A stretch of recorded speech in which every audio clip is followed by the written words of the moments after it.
মোৰতো কোনো এটকাও সম্পত্তি নাই, দৰমহাৰ বাদে মোৰ একোৱে নাই। মুখ্যমন্ত্ৰী হিমন্ত বিশ্ব শৰ্মাৰ বুলি এটকাও নাই, তেওঁৰ কোনো সম্পত্তি নাই বুলি কৈছে।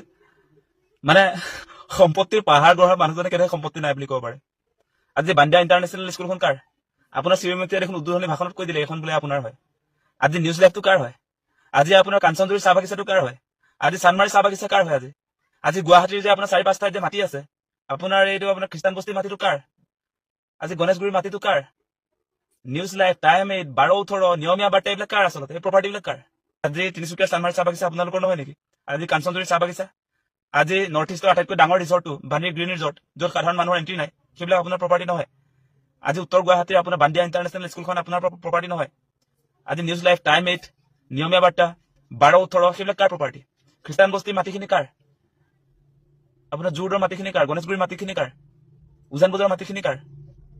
নগাঁও দাৰিগজুৰ 106 বিঘা মাটিটো কাৰ? আৰু কিমান যে প্ৰপাৰ্টি আছে আপোনাৰ, তাৰপাছত আজি কি মানুহক বুৰ্বক বনাবলৈ আহিছে? আপোনাৰ প্ৰপাৰ্টি নাই। মানে আপুনি নাভাবিব দেই, অসমৰ মানুহ বুৰ্বক বুলি নাভাবিব। চবেই জানে আপুনি যে সম্পত্তিৰ পাহাৰ গঢ়িছে। আপুনি মুখ্যমন্ত্ৰী হোৱাৰ পাছত আপুনি কংগ্ৰেছৰ দিনতো কিমান টকা পইচা সা সম্পত্তি গোটালে, সেই কথা কি অসমৰ মানুহে নাজানে? এটকাও নাই বোলে মুখ্যমন্ত্ৰীৰ। আমি পাগল তেনেহলে? কি কথা কয় বাৰু? লাজ পাব লাগে দেই, এনেকুৱা কথা নকব। আপোনাৰ পত্নীটো নিজকে নীতা আম্বানী বুলি ভাবে, আমি জানো নহয় এইবিলাক কথা।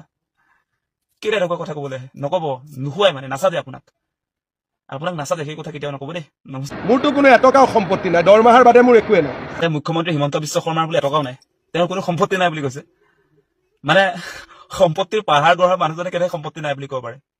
আজি বান্দিয়া ইণ্টাৰনেশ্যনেল স্কুলখন কাৰ? আপোনাৰ শ্ৰীমতীয়ে দেখোন উদ্বোধনী ভাষণত কৈ দিলে এইখন বোলে আপোনাৰ হয়। আজি নিউজ লাইভটো কাৰ হয়? আজি আপোনাৰ কাঞ্চনজুৰি চাহ বাগিচাটো কাৰ হয়?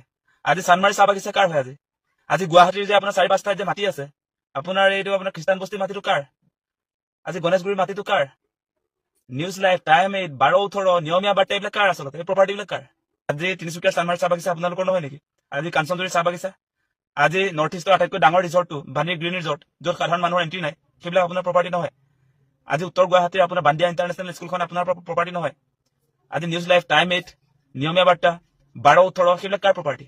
খ্ৰীষ্টান বস্তিৰ মাটিখিনি কাৰ? আপোনাৰ জোৰদৰ মাটিখিনি কাৰ? গণেশগুৰিৰ মাটিখিনি কাৰ? উজান বজাৰৰ মাটিখিনি কাৰ? নগাঁও দাৰিগজুৰ 106 বিঘা মাটিটো কাৰ? আৰু কিমান যে প্ৰপাৰ্টি আছে আপোনাৰ, তাৰপাছত আজি কি মানুহক বুৰ্বক বনাবলৈ আহিছে? আপোনাৰ প্ৰপাৰ্টি নাই।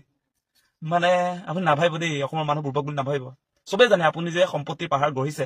আপুনি মুখ্যমন্ত্ৰী হোৱাৰ পাছত আপুনি কংগ্ৰেছৰ দিনতো কিমান টকা পইচা সা সম্পত্তি গোটালে, সেই কথা কি অসমৰ মানুহে নাজানে? এটকাও নাই বোলে মুখ্যমন্ত্ৰীৰ। আমি পাগল তেনেহলে? কি কথা কয় বাৰু?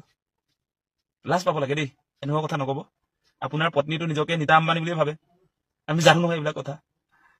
কেলে এনেকুৱা কথা কবলৈ আহে? নকব, নোহোৱাই মানে নাচাজে আপোনাক নাচাজে, সেই কথা কেতিয়াও নকব দেই। নমস্কাৰ।